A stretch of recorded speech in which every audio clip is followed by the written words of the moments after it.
नमस्कार विद्यार्थी आणि पालक मित्रांनो, मी doctor Amol Pawar, founder of the admission hub Latur.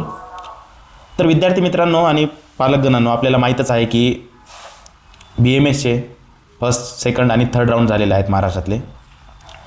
तर काही विद्यार्थ्यांना चांगले कॉलेज भेटलेत, काही विद्यार्थ्यांना नवीन चालू झालेले कॉलेज भेटलेत. तर असं सविस्तर चर्चा केल्यानंतर आम्हाला असं समजलं की बऱ्याच विद्यार्थ्यांना त्यांच्या मनासारखे कॉलेज भेटलेले नाही आहेत किंवा काही कॉलेजमध्ये फॅसिलिटी अवेलेबल नाही आहेत तेवढ्या. तर पालकांचं असं म्हणणं आलं की सर आम्हाला हे कॉलेज नको, दुसरं कॉलेज कोणतं असेल तर द्या. आणि काही विद्यार्थ्यांचा असा प्रॉब्लेम आहे की कमी स्कोअर आहे. तर विद्यार्थी मित्रांनो आणि पालकांनो, घाबरून जाऊ नका. आम्ही घेऊन येत आहोत कमी बजेटमध्ये, कर्नाटकमध्ये चांगल्या ते चांगल्या कॉलेजमध्ये कमी बजेटमध्ये आम्ही ॲडमिशन करून देतो तुम्हाला. बजेटची स्टार्टिंग प्राईस राहील एक 14 लाखांपासून पुढे. याच्यामध्ये कोणतेही हिडन चार्जेस राहणार नाहीत. आता बऱ्याचशा ठिकाणी आपल्याला पाहायला भेटतं की हिडन चार्जेस भरपूर राहतात. बिल्डिंग फंड म्हणा किंवा मिसलिनियस चार्जेस म्हणा, हे ते चार्जेस, आपण ते कोणतेही चार्जेस लावत नाहीत. द ॲडमिशन हब लातूर जे तुम्हाला पॅकेज लिहून देईल, समजा 14 लाखाचं पॅकेज असेल, ठीक आहे, त्याचं जसं डिस्ट्रीब्युशन देईल त्याच हिशोबानं पॅकेज राहील.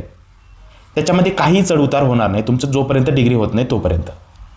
आमचा तुम्हाला तोपर्यंत सपोर्ट राहील तुमच्या हातामध्ये जोपर्यंत सर्टिफिकेट, यानी की तुमच्याकडे डॉक्टरचं सर्टिफिकेट येत नाही तोपर्यंत आम्ही तुमच्यासोबत असू. बरेचसे काउन्सिलर काय करतात की एकदा ॲडमिशन झालं की तुमचं आमचं संबंध संपलं, आम्हाला काही विचारू नका, त्याच्यानंतर तुमचं तुम्ही आणि कॉलेज बघून घ्या. तर आम्ही तसं करत नाहीत. बऱ्याचशा विद्यार्थ्यांना भरपूर प्रॉब्लेम येतात. काहींना लोन करायचं असते, काहींना अदर फॅसिलिटी काही अवेलेबल करायच्या असतात, काहींना स्कॉलरशिप करायच्या असतात. त्याच्यामध्ये कोणताही काउन्सिलर तुम्हाला हेल्प करत नाही. पण आम्ही तसं करत नाहीत. तुम्हाला स्कॉलरशिप असो किंवा अदर लोन प्रोसेस असो, त्यासाठी लागणारे डॉक्युमेंट वगैरे काय काय लागतात काय नाही ते पूर्ण प्रोव्हाइड करून आम्ही कॉलेजमधून देतो. आणि तुम्हाला कोणत्या बँकेमधून लोन भेटू शकतं हे सुद्धा सांगू शकतो. बाकीचे जे पुढची प्रोसेस आहे ते तुम्ही करायचे असतात, ठीक आहे.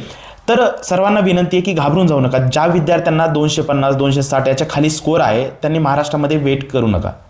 कारण की आता तुम्हाला पण माहिती आहे की महाराष्ट्राचा थर्ड राऊंड झाला आणि कर्नाटकचा आता थर्ड राऊंड चालू होणार आहे. कर्नाटकमध्ये पण जास्त सीट्स राहिलेले नाही आहेत, भरपूर कमी सीट्स राहिले. तर पहिल्या 2 राऊंडमध्ये ऑलमोस्ट जवळपास सर्व सीट्स भरत आलेत. काही तिकडे पण काही राहिलेले आहेत. तर आम्ही कमीत कमी बजेटमध्ये तुम्हाला तिथं ॲडमिशन करून देऊ. 100% खात्रीशीर ॲडमिशन भेटेल. तर चिंता करू नका, घाबरून जाऊ नका. मी खाली एक नंबर देतोय, त्या नंबरवरती कॉल करा.